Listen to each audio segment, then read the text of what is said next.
what sort of tips would you give an athlete around getting in that right mindset before going into that mix zone? And I guess particularly if they are disappointed with their performance, because it can be quite an overwhelming experience, can't it?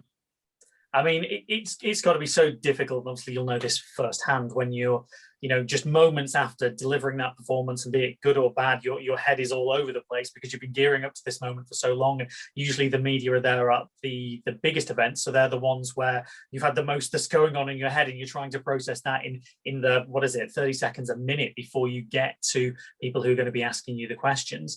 The biggest thing I can say is just take a big deep breath, and don't try and rush anything out. And if you need an extra few moments to compose yourself, the vast majority of the time, that's fine. Because even if they're doing a live interview, they don't usually throw to the person that is from the main studio or the commentators. They won't go to the interview straight away. They'll usually hold for a little bit. So if you need a few moments to compose yourself and just think through what's happened, or just, even if it's wipe away the tears, whatever it is that you need to go through in that moment, then 9 times out of 10, the interviewer will totally understand and will give you that moment.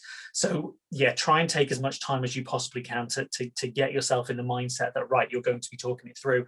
But also, you're not going to have time in that period to rehearse any answers. So in many ways, during that interview, you're going to be experiencing and reflecting on what's happened for the first time. And that's where, to an extent, I guess, your experience will come from. But also, from our point of view, that is why those interviews are always so powerful, because they're from the heart. It is your immediate reaction.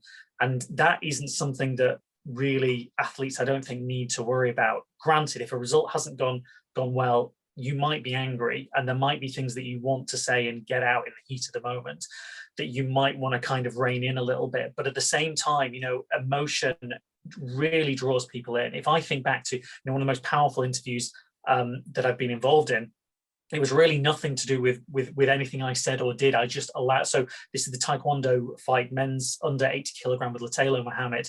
After Rio, he was on course to get gold, was beaten in the last half second.